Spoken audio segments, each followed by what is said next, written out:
और ये जो है कि कॉन्टिन्यूस प्रोसेस है जो 4-5 साल की उम्र में शुरू होगा, 8-10 साल की उम्र में सवाल कुछ और होंगे, टीनेज में सवाल कुछ और होंगे, शादी से पहले अगर अपने माँ बाप से बच्चा डिस्कस करेगा तो कुछ और सवाल होंगे कि उसके पैसे कितने हैं, पैकेज कितना है, रिलेशन बनाऊं नहीं बनाऊं। शादी के बाद स्टार्टिंग के 1-2 महीनों में सवाल कुछ और होंगे, प्रेगनेंसी प्लान करेंगे तो सवाल कुछ और होंगे। कि आने वाले टाइम में हम ये उम्मीद करेंगे कि as a psychiatrist and psychologist Indian sex education system भी इतना बेटर होगी, एज अप्रोप्रिएट सवाल हो, उनके एज अप्रोप्रिएट आंसर्स हों। नमस्कार दोस्तों, इस वीडियो में हम बात करने वाले हैं डिटेल में सेक्स एजुकेशन के बारे में कि सेक्स एजुकेशन क्या होती है, ये कब देनी चाहिए, किस उम्र में देनी चाहिए, किसको देनी चाहिए, पेरेंट्स को देनी चाहिए, टीचर्स को देनी चाहिए, प्रोफेशनल्स को देनी चाहिए, या बच्चों को खुला छोड़ देना चाहिए कि वो सोशल मीडिया से या पोर्नोग्राफी से खुद सीखें। इसके देने के क्या फ़ायदे होते हैं और अगर नहीं देते हैं तो उसके पीछे क्या मानसिकता या डर होता है पेरेंट्स का, उसके बारे में डिटेल में बात करेंगे। मैं हूं आपका दोस्त डॉक्टर राजीव, साइकियाट्रिस्ट, और मेरे साथ है सारिका विसारिया मैम जो कि हैं साइकोलॉजिस्ट। तो सबसे पहले हम डर की ही बात कर लेते हैं वीडियो की शुरुआत में।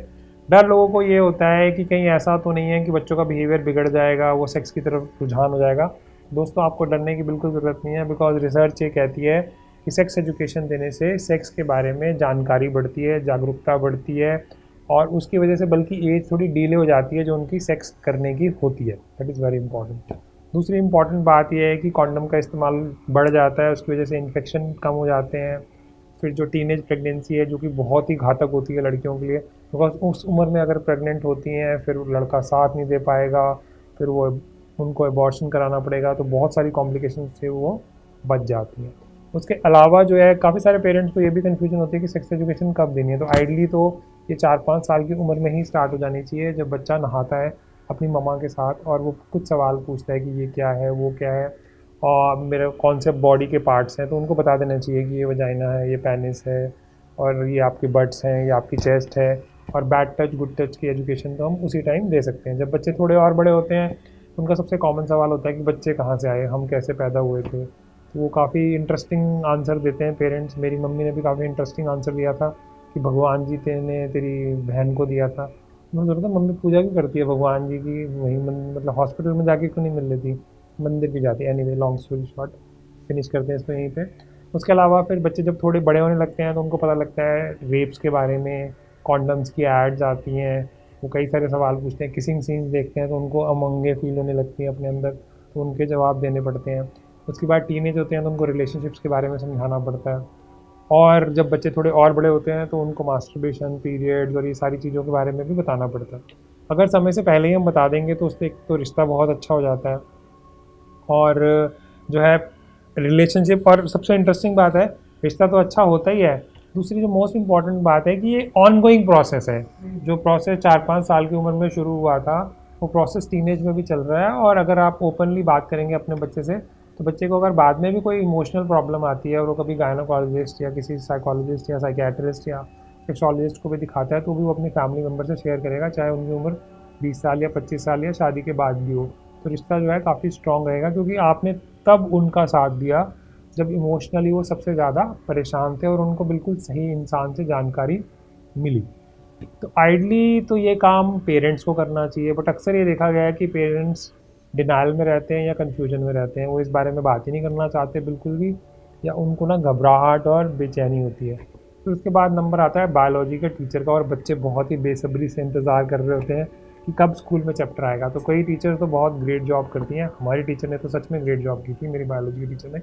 मैम ने बहुत अच्छे से समझाया था और बच्चों ने जो भी वाहियात सवाल पूछे थे मैम ने उसे बहुत अच्छे से हैंडल किया था, काफ़ी मैच्योरली उनको। बट काफ़ी सारी टीचर्स होती हैं वो टेक्निकली पढ़ा देती हैं, बट बच्चों को जो समझ आता है आ जाता है, वो तो खुद भी चैप्टर पढ़ के आए होते हैं, सब लोग तैयार होते हैं, बट उसके बाद वो वैसे के वैसे ही रह जाते हैं। बट कई टीचर्स तो पढ़ाती ही नहीं है, चैप्टर ही गोल कर जाती हैं, which is very very wrong. उसके बाद नंबर आता है प्रोफेशनल्स का। तो प्रोफेशनल्स आइडली जो है, जब तक बच्चा 18 साल से छोटा है तो अगर वो खुद से क्लिनिक आ भी जाए तो भी हम उसे कुछ भी समझा नहीं सकते। हम वीडियोस तो बना सकते हैं लेकिन हम उसे समझा नहीं सकते, और बल्कि वो सोशल मीडिया पर अपनी मर्ज़ी से पोर्नोग्राफी तो ज़रूर देख सकता है। और कुछ लोगों को तो जान के हैरानी होगी, जो पोर्नोग्राफी है वो most common method of sex education है। तो ये आपको डिसाइड करना है दोस्तों कि आप चाहते हैं कि आपका बच्चा किसी प्रोफेशनल से सीखे, किसी टीचर से सीखे, आपसे सीखे, या पोर्नोग्राफी से सीखे। पर as a professional we understand कि नोबडी वुड लाइक कि वो पोर्नोग्राफी से दिखे। ऑफ द रिकॉर्ड मैम आप काफ़ी इंटरेस्टिंग बातें बता रही थी, तो आप अगर डिस्कस करें तो फिर हम आगे कॉन्वर्सेशन को लेके जाते हैं। सर एक माता पिता आए थे अपने बच्चे के साथ, तो वो बच्चे का आईक्यू और एजुकेशन असेसमेंट था, क्योंकि उसको कुछ पढ़ाई में दिक्कत थी, तो स्कूल रेफ़र किया।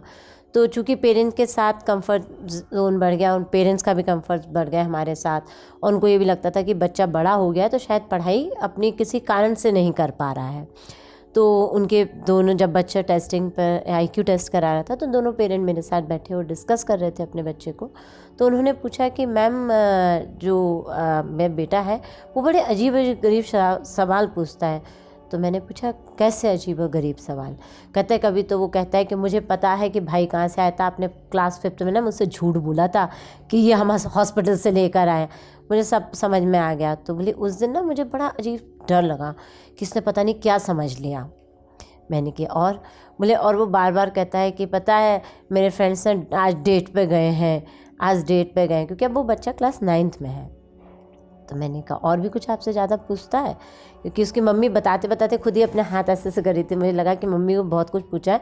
मम्मी ने सारे प्रश्न जो है वो साइड लाइन कर दिए। फिर उन्होंने कहा हाँ वो चैप्टर्स पढ़ता है, क्योंकि मैं भी साइंस स्टूडेंट रही हूँ, तो जब भी हम बुक्स खोलते हैं तो कहते हैं पहले ये चैप्टर समझाओ मुझे। तो मैंने कहा आपने समझा दिया? कहते हैं मैम मैं उससे कैसे बात करूँ? तो मैंने कहा क्या दिक्कत है, आप तो माँ हैं, आपने बचपन से अपने बच्चे को ब्रॉट अप किया है, आपसे अच्छा तो कोई अपने बच्चे को नहीं समझता होगा। बोले अब मैम बताइए कि मैं उसे कैसे बताऊँ कि तुम अब बड़े हो रहे हो। मैं उससे कहती अब तुम बड़े हो रहे हो, तो वो कहते कहाँ बड़ा हो ना, अब बताओ। तो मैंने कहा हाँ ये आपने सही पूछा कि कैसे बताऊँ। तो डेफिनेटली आपको उसको समझाना चाहिए कि वो किस तरीके से बड़े, कि उसकी वॉइस चेंज हो रही है, उसके हल्की सी हेयर लाइन आएगी, जो वो आगे थोड़ी वो मूछें बनेगी, जवान होएगा, और उसमें सेक्सुअल डेवलपमेंट होगा। बोली बस यही वाली बात नहीं कर पाती हूँ, मैंने बाकी उसको सब समझा दिया कि तेरी दाढ़ी मुछा जाएंगी, तेरी आवाज़ हलो हलो जैसी हो जाएगी। बोली मैं समझा दिया, पर मैं उसको ये नहीं बता पाई मैम। तो मैंने कहा ठीक है, आप पहले तो आप कंफर्ट जोन में रहो कि आप ये एक्सेप्ट कर सको कि आप अपने बच्चे से कितनी बात करते हो। आपने बचपन से उसको बताया है सारी चीज़ें? बोले हमने बचपन से तो उसको सब समझाया है, पर अब बड़ा हो गया तो मुझे लगता है कि अब माँ बेटे का रिश्ता है, मैं कैसे उसको समझाऊँ। फिर अपने हस्बैंड की तरफ देख के कहती है कि अब ना तुम्हारी बारी है। तो मैंने कहा इनकी बारी है, आपकी बारी क्यों ख़त्म हो गई? तो कहती है मैम मैं सेक्स के बारे में कैसे समझाऊँ? तो मैंने कहा सेक्स के बारे में समझाना नहीं है, पहले तो आपको अपने बच्चे को ये समझाना है कि वो कैसे बड़ा होगा। मैंने आप ना भी समझाओ, वो 9th में आ गया है, उसको पता है कि दुनिया में क्या चल रहा है, उसके दोस्त उसको जानकारी दे चुके होंगे। कहती है हाँ, तभी वो अपने दोस्तों की बातें घुमा घुमा के करता है। देखिए मैम आपको उसको समझाना पड़ेगा कि हो सकता कि बच्चे का नाइट फॉल्स हो रहे हों। आप उसको ये भी सिखाओ कि बेटा अगर हमें कोई सीन देख के उत्तेजना आई तो ऐसे नहीं हो कि वो अपने दबा के ऐसे बैठे रहे, अपने को रब करे, या वो शर्मिंदा हो के वो टीवी ना देखे या अलग होके बैठने लगे। तो आप उसको मास्टरबेशन के बारे में जानकारी दो, आप उसके डेवलपमेंट के बारे में जानकारी दो। आप उसको ये भी बताओ कि बेटा हमें हो सकता है कि कोई लड़की अच्छी लगे, कोई हमारी फ्रेंड बनना चाहती हो, या उसकी लड़की को वो पसंद आए, तो उसको सारी रिलेशनशिप्स के बारे में समझाओ। आप उसको बताओ कि इसके क्या फ़ायदे हैं और क्या नुकसान है। बोले क्या फ़ायदे, नुकसान ही नुकसान है, पढ़ेगा लिखेगा नहीं।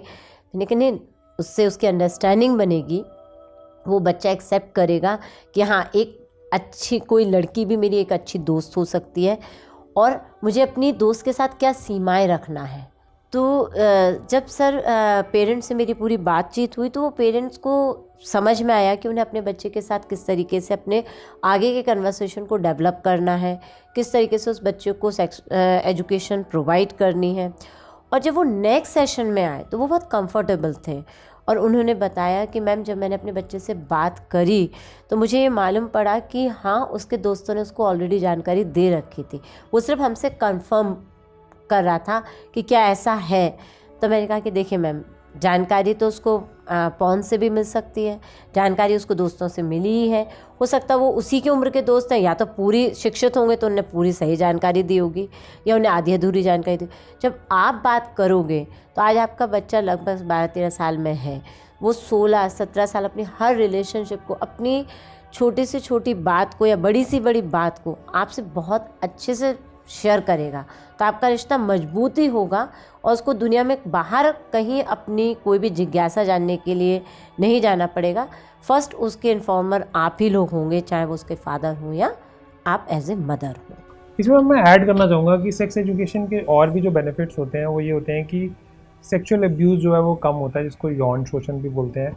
सेक्सुअल वायलेंस कम होती है, जो मार पिटाई हो जाती है सेक्स के दौरान गर्लफ्रेंड बॉयफ्रेंड के बीच में। सेक्सुअल एक्सप्लॉयटेशन कम होती है, क्योंकि कई बार क्या होता है लड़के और कई बार लड़कियां भी इमोशनली ब्लैकमेल करके सेक्स करती हैं। जैसे अगर मान लीजिए आजकल तो ये भी ट्रेंड है कि अगर लड़का किसी लड़की में इंटरेस्टेड नहीं है तो वो बोलती क्या तू गे है, मतलब वो ये नहीं बोलती कि मैं इन्फीरियर हूँ या मैं इनकॉन्फिडेंट हूँ किसी भी एंगल से या मेरे में कोई कमी है बट तेरे में कमी है, तो बंदा प्रूव करने के लिए रेडी हो जाता है।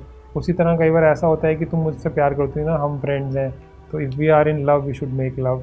तो इस तरह की चीज़ों से अगर हम बचाना चाहते हैं अपने बच्चों को या समझाना चाहते हैं, या फिर वो कम से कम कंसेंट, उनको कंसेंट का मतलब है कि वो इन्फॉर्म्ड डिसीजन हो, मतलब सोचा समझा हो, वो जल्दबाजी में ना हो, बेवकूफ़ाना ना हो और प्रेशर में ना हो। उनको एज का पता हो कि 18 साल, जैसे मान लीजिए कोई 16 साल का या 15 साल का है और अभी रिसेंटली हुआ था क्लिनिक में कि एक लड़की 14 साल की थी, उनके जो बॉयफ्रेंड थे वो 20 ईयर्स के थे और उसने घर में हंगामा कर रखा था कि या तो मेरी शादी कर लूँ नहीं तो मैं सुसाइड कर लूँगी।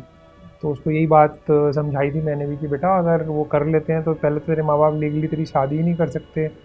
तो उसके बाद वो थोड़ी मतलब कंफर्टेबल, मतलब थोड़ी नरम पड़ गई जिसको कह सकते हैं, कि उसको भी बात समझ आई मैंने और समझ, क्योंकि हमने उसके एंगल से बात की कि जो आपके फ्रेंड हैं वही जेल चले जाएंगे अगर किसी ने शिकायत कर दी या कल को आपका ही मन बदल जाए या कोई और बात हो जाए, तो वो उस बात को बेटर समझ पाई। तो that is also very very important.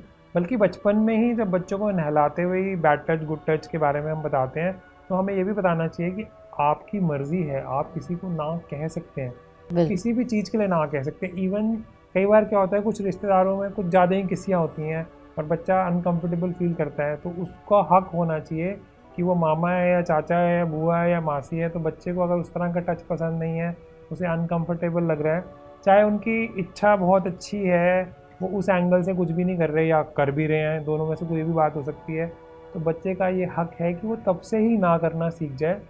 उसकी बॉडी उसकी प्रॉपर्टी है, उसको वो जिस तरह से यूज़ करना चाहे वो उस तरह से करे और उसकी वो अपनी रिस्पेक्ट करे। क्योंकि अक्सर ये होता है कि जब भी यौन शोषण होता है, खासकर वो बड़े बंदे से होता है, रिलेशनशिप पेरेंट्स से जो है वो कमज़ोर होता है, बच्चा शेयर नहीं कर पाता और वो कई सालों तक चलता है, उनका कॉन्फिडेंस काफ़ी कम हो जाता है, पढ़ाई कम हो जाता है और उनमें सेक्सुअल बाद में काफ़ी सारे कॉन्फ्लिक्ट्स आ जाते हैं, या तो ओवर सेक्सुअलिटी हो जाती है या सेक्सुअलिटी कम हो जाती है और बाद में पार्टनर के साथ रिलेशनशिप में भी कई बार इश्यूज़ आते हैं। तो सेक्स एजुकेशन से ये सारे इश्यूज़ जो है हम अच्छे से एड्रेस कर सकते हैं। बल्कि आप और मैं तो स्कूल में भी गए थे और हमने काफ़ी सेशंस भी लिए, 11th क्लास के, 12th क्लास के, 9th क्लास के, 10th क्लास के बच्चे इतने एक्साइटेड थे। बल्कि मैम आपको ध्यान होगा एक बार मैंने प्रिंसिपल मैम को कहा था कि अगर आप बेटर है टीचर्स को बाहर भेज दें तो हम बच्चों से बात कर लेंगे, तो मैम को लग रहा था कि शायद बच्चों को हैंडल करना मुश्किल होगा, बट बच्चे जो है उसमें और भी ज़्यादा कंफर्टेबल थे। बाद में जो उन्होंने हमसे सवाल पूछे जब हम बाहर आए तो वो सवाल और भी गहरे थे, मतलब यहाँ तक पूछा लड़कियों ने कि क्या मास्टरबेशन कर सकते हैं जब हमारे को पीरियड्स होते हैं, उसकी वजह से कोई प्रॉब्लम तो नहीं आती पीरियड्स में, या आने वाले टाइम में माँ बनने में कोई दिक्कत तो नहीं आएगी। हेयर्स के बारे में लोगों ने सवाल पूछे, तो ये सवाल, और जो लड़के लोग थे ये पूछते हैं कि साइज़ बड़ा है छोटा है, टेस्टिकल्स ऐसे हैं, निपल्स में ऐसी सेंसेशन हो रही हैं। और इंटरेस्टिंग बात क्या है कि हम गाने तो सुन लेते हैं ऐसे, तो चीज़ बड़ी है मस्त मस्त, तो वो बुरा नहीं लगता, बट अगर हम इस तरह की बातें करें तो बोले इसका करैक्टर ही ख़राब है, ये बंदा ठीक नहीं है, ये कैसी बातें कर रहा है। और इस वीडियो के बाद भी हो सकता है कई लोगों को इस तरह का लगे, but this is a very important information which we need to share with our kids. इससे सर सेक्स एजुकेशन से हम कई बार बच्चों को, जैसे आपने खुद बताया कि भाई चाइल्ड अब्यूज़ होगा या उनका क्या कहते किसी बच्चे को अंधेरे में, जैसे एक पेशेंट आया था मेरे पास, उन्होंने बताया कि उनका बच्चा रो रहा था, चूँकि मदर बहुत अवेयर थी और 5 साल का बच्चा था वो, और उसको उसके बड़े कोई उनके घर में किराएदार रहते थे जो, तो भैया उसको बाथरूम में ले जाते थे और उसको क्या कहते उसके कपड़े उतारते थे और वो बच्चा डर जाता था और बाद में वो कहते थे बाहर जाके तुम्हें किसी से नहीं कहना। पर एक दिन उसकी वो रात को सो रहा था और काफ़ी डरा हुआ और सपने में बोला, तो उसकी मम्मी को लगा कुछ तो मेरे बच्चे के साथ गलत हो रहा है। तब उन्होंने अपने बच्चे को पूछा कि क्या हुआ, चोट लग गई है कुछ, बहुत अच्छे से पूछा। जब उन्हें समझ नहीं आया तो वो बच्चे को लेकर आए हमारे पास और हमने उस बच्चे से फ़ोटो बनवाई और सारी चीज़ें। फिर देन आज the question, draw person test कराया। फिर हमने पूछा ये कौन है, कोई डराता है क्या आपको किसी ने। देन उस बच्चे ने बताया कि एक अंकल हैं और वो मुझे बाथरूम में ले जाते हैं। तो इस तरीके से अगर वो तो बहुत अवेयर माँ थी और 5 साल के बच्चे को उसने समझ लिया कि मेरे बच्चे के साथ कुछ गलत हो रहा है, और वो मेल चाइल्ड था। लोगों को डर होता है कि फीमेल चाइल्ड या तो मेल चाइल्ड, उसमें भी तो हम बच्चों को जब नहला रहे हैं जैसे आपने बताया, उसी समय हम उन्हें बता दें, तो यहाँ भी एक तरीके से स्टार्टिंग है एक सेक्स एजुकेशन की। तो पेरेंट्स को एज को नहीं सोचना चाहिए। हाँ, मतलब उनको वेट नहीं करना है कि वो 12-15 साल के हो जाएंगे या बड़े हो जाएंगे, टीनेजर हो जाएंगे, तब हम उनको समझाएंगे। तब तो उनको ऑलरेडी सब कुछ ही पता होगा, शायद माँ बाप से भी ज़्यादा पता हो। एग्जैक्टली, आज के ज़माने में तो बिल्कुल। अक्सर ये देखा गया है कि जब सेक्स एजुकेशन की बात आती भी है ना, तो जो पेरेंट्स जो सेक्स एजुकेशन देते हैं वो ये देते हैं कि रात को लेट नहीं आना, अकेले नहीं जाना, लिफ्ट में अकेले नहीं जाना, और उसके बाद अगर आप कहीं किसी पार्टी में जा रहे हो तो अपने ड्रिंक को नहीं छोड़ना कि उसमें ड्रिंक में कोई कुछ मिला ना दे। और ऐसा हो भी सकता है, मना भी नहीं कर सकते, ये इंपॉर्टेंट पार्ट है। बट ये जो एजुकेशन बेस्ड होती है, ये 2 तरह से एजुकेशन दी जा सकती है एक्चुअली। एक एजुकेशन होती है एब्सटिनेंस ओनली। एब्सटिनेंस ओनली का मतलब है कि आप यही सोच के कह रहे हैं कि बच्चा सेक्स करेगा ही नहीं। ऐसा हो भी सकता है और नहीं हो सकता, बल्कि इसकी जगह कैफेटेरिया चॉइस होनी चाहिए। कैफेटेरिया चॉइस का मतलब है कि आपने एजुकेट कर दिया, बच्चे का अपना डिसीजन है कि वो क्या करना चाहता है। उसकी लीगल एंगल भी उसे समझाने चाहिए, मेडिकल एंगल भी समझाने चाहिए, और नहीं समझ आता तो प्रोफेशनल के पास ले जाना चाहिए, या वीडियोस खुद देख के अप्रूव करके फिर उसको दिखाने चाहिए, डिस्कस करने चाहिए। जैसे नेटफ्लिक्स पे काफ़ी अच्छी सीरीज़ है सेक्स एजुकेशन, बट है तो काफ़ी बोल्ड। मैं ये तो नहीं कहूँगा कि वो सिंपल माँ बाप झेल पाएंगे, बट ये है तो काफ़ी बोल्ड वो सीरीज़। सिंपल से मेरा कहने का मतलब ये नहीं, सिंपल मेरा कहना ओपन माइंडेड होना पड़ेगा उसके लिए आपको काफ़ी ज़्यादा। बट उसमें जो एजुकेशन दी है वो सच में बहुत अच्छी है और सारे इशूज़ को काफ़ी अच्छे से उन्होंने डील किया है। एक जेंडर डिस्फोरिया छोड़ के तो उन्होंने 3 सीज़न में ऑलमोस्ट सारे इशूज़ जो एक टीनेजर को आ सकते हैं वो सारे उन्होंने डील किए, इन्फेक्शन से लेके और बाकी सारी चीज़ों से लेके। अब वो यूके बेस्ड है तो उसमें काफ़ी सारी चीज़ें ज़्यादा ओपन है जो हमारी सोसाइटी में अभी तो उतनी नहीं है। सर, जैसे हमने सेक्स एजुकेशन तो बच्चों को देनी ही है, क्योंकि उससे उन बच्चों की सुरक्षा की बात है या उनकी सहमति की बात है कि कोई व्यक्ति के साथ अगर उन्हें अपने पार्टनर को चूज़ करना है तो वो चाहते हैं या नहीं, वो खुलकर बात कर सकें। लेकिन इनके अलावा भी पेरेंट्स के साथ अगर रिश्ता बच्चे का मजबूत होगा तो वो अपने फ्रेंड्स के बारे में बात कर सकेंगे, अपने ब्रेकअप्स के बारे में बात कर सकेंगे, अपनी रिलेशनशिप के बारे में बात कर सकेंगे। और हम उनको ये भी बता पाएंगे कि भैया अगर तुम अपने फ्रेंड्स के साथ जाते हो, चाहे वो मेल हो या फीमेल हो, इसमें होता है कि लड़कियों को बता दिया लड़कों को नहीं, हमें दोनों को ही बताना होता है कि जिस भी आप अपने पार्टनर को चूज़ कर रहे हो आप उसके प्रेशर में कोई डिसीज़न ना लें। कि कई बार होता है कि चैलेंजिंग कि तुम मुझे किस करके नहीं दिखा सकते, तुम तो ऐसे ही काहे के मर्द बन रहे हो, या तुम तो ऐसी ही लड़की हो, तुम में करेज नहीं है। तो ये उनकी सहमति होनी चाहिए कि हाँ मुझे किसी के साथ रिश्ता बनाना है या नहीं। हम ये पॉइंट आपने काफ़ी अच्छा उठाया, बिकॉज अगर बच्चे को एक तरह से हमने जैसे थिएटर की ड्रेस रिहर्सल होती है तो हमने पहले ही उसके मन में सिचुएशन डाल दी, तो जब सिचुएशन आएगी तो वो कंफ्यूज नहीं होगा। बिल्कुल, वो डिसीजन ले पाएगा जो उसकी पर्सनैलिटी को मैच करता है। यस, वो जिस भी एंगल से जाए। तो अगर वो ना करना चाहता है और वो ना ही करता है तो वो कॉन्फिडेंट फील करके आएगा, ना कि कंफ्यूज्ड। यस, बिल्कुल सर। और इसमें जब बच्चे का अगर ब्रेकअप हुआ या उसकी कोई क्रश हुआ, या जैसे उसका लगा कि हाँ मुझे इस लड़की के साथ या इस लड़के के साथ अपने रिलेशनशिप को इस्टेब्लिश करना है, तो वो अपने माता पिता से बात कर सके, जिस भी कंफर्ट हो, अपने पेरेंट्स दोनों के साथ या अपनी मम्मी के साथ या अपने फादर के साथ, तो हम अपने बच्चे को समझ पाएँ। वो हमसे कई बार होता है बच्चे सलाह भी लेते हैं। हाँ बिल्कुल। और मुझे याद है जब मेरा पहला क्रश जो थी लड़की, इसकी वजह से मेरे 10th में अच्छे नंबर आए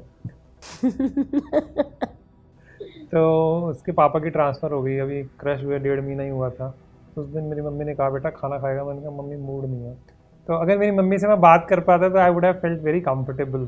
बिल्कुल सर। तो अगर जो रिश्ते बच्चों के माँ बाप के गहरे होते हैं, जो उन बच्चों की लाइफ में बहुत इंपॉर्टेंट क्षण आते हैं, जैसे कि उनकी दोस्ती होना, ब्रेकअप होना, या उनके दोस्त का भी ब्रेकअप होना, तो वो कभी कभी वो अपने को भी जज करने लगते हैं। जैसे मैंने एक बार मेरे बेटे से बात हो रही थी, तो उसने अपने फ्रेंड के बारे में बताया।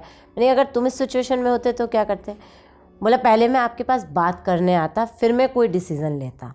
तो ये एक रिश्ता है, जब यहाँ आपकी बॉन्डिंग है, आपके बच्चों को ट्रस्ट है, तो माता पिता को भी फिर हमेशा घबराहट नहीं रहेगी कि मेरा बच्चा डेट पे जा रहा है तो क्या करके आएगा, क्योंकि ऑलरेडी वो इन्फॉर्मेशन शेयर कर चुके हैं बच्चे से, और बच्चा भी उनको इन्फॉर्म करके जा रहा है या बता रहा है कि मम्मी मुझे एक लड़की अच्छी लग रही है, या मुझे एक लड़का बहुत अच्छा लग रहा है जो मेरे क्लास में है।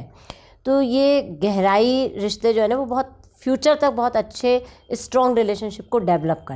बल्कि मैम मैंने तो एक चीज़ और भी देखी है, वो इम्पॉर्टेंट ये है कि जब बच्चे को पता लगता है कि किसी ने क्लास में सेक्स कर लिया तो बहुत बड़ा बम फटता है। और अक्सर जब बच्चे टीनेज में होते हैं तो किसी ना किसी पेरेंट में, इवन फैमिलीज़ में भी किसी ना किसी का एक्स्ट्रा मैरिटल अफेयर चल रहा होता है। तो उसके बारे में भी अगर छुपा छुपी गेम खेली जाए तो वो ज़्यादा अच्छी नहीं होती, बिकॉज टाइम के साथ क्या होता है, जो फैमिली के सीक्रेट्स हैं वो काफ़ी टॉक्सिक हो जाते हैं या जहरीले हो जाते हैं। तो बेटर है कि उनके बारे में खुल के बात की जाए।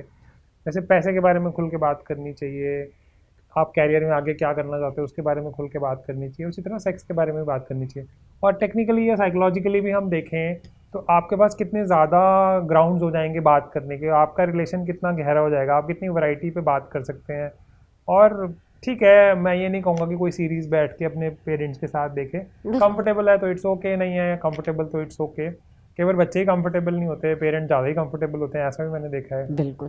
तो हाँ। कई बार पेरेंट्स ही बोलते हैं आप बैठ के मेरे साथ दारू पी, और बच्चा नहीं पीना चाहता, डोंट वांट टू ड्रिंक। और कई बार ऐसा भी होता है कि वेजिटेरियन फैमिली में बच्चा होता है, वो नॉन वेज नहीं खाना चाहता बिल्कुल, तो वो भी हमें रिस्पेक्ट करना चाहिए। मतलब दोनों ही चीज़ों को रिस्पेक्ट करना चाहिए। कि बल्कि जैसे कैंसर के पेशेंट्स में ये बोला जाता है, हमें सिखाया जाता है जैसे साइकियाट्रिस्ट और साइकोलॉजिस्ट, कि आपको पेरेंट्स को कितनी इन्फॉर्मेशन, सॉरी पेशेंट के फैमिली मेम्बर्स को कितनी इन्फॉर्मेशन देनी है और कितनी नहीं देनी। और ये पेरेंट, कई बार तो ये पेशेंट का हक होता है कि वो अपने कैंसर के बारे में जानना भी चाहता है या नहीं। मतलब दोनों हक हैं, कि उसको ये भी हक है कि वो जानना चाहता है कि कितने दिन बचे हैं, और अगर वो नहीं जानना चाहता, वो चाहता है कि मेरी वाइफ को या मेरे किसी बड़े को या मेरे किसी छोटे को आप बता दो जो घर में जिम्मेवार है, तो हमें उसका भी रिस्पेक्ट करना चाहिए। तो ये नहीं कि आप एजुकेशन देने पे आए हैं तो आप लगे हुए हैं, सामने वाला शर्माई जा रहा है, घबराई जा रहा है। और ये जो है कि कॉन्टिन्यूस प्रोसेस है, जो 4-5 साल की उम्र में शुरू होगा, 8-10 साल की उम्र में सवाल कुछ और होंगे, टीनेज में सवाल कुछ और होंगे, शादी से पहले अगर अपने माँ बाप से बच्चा डिस्कस करेगा तो कुछ और सवाल होंगे कि उसके पैसे कितने हैं, पैकेज कितना है, रिलेशन बनाऊँ नहीं बनाऊँ। शादी के बाद स्टार्टिंग के 1-2 महीनों में सवाल कुछ और होंगे, प्रेगनेंसी प्लान करेंगे तो सवाल कुछ और होंगे। तो रिश्ता जो है वो लाइफ लॉन्ग बना रहेगा। अगर आप इस बारे में बात नहीं करेंगे तो एक हिस्सा तो आपकी ज़िंदगी से वो कट ही जाएगा। और कई बार क्या होता है कि पहले सेक्स के बारे में कुछ बात नहीं करते और उसके बाद में यही बात करते, बच्चा करो बच्चा करो बच्चा करो बच्चा करो। तो मतलब सडनली आप इतना घुस जाते हैं उनकी लाइफ में जहाँ आपका हक बनता नहीं है, या आपने वो ग्राउंड ही कभी बनाया नहीं कि उस बारे में आप बात कर सकें। बिल्कुल सर आप एक अपने कज़िन का वो शेयर कर रहे थे, उसके बारे में बताएं। वो बेसिकली क्या है मैम, नीदरलैंड्स में सेक्स एजुकेशन का सिस्टम बना तो बेस्ट माना जाता है।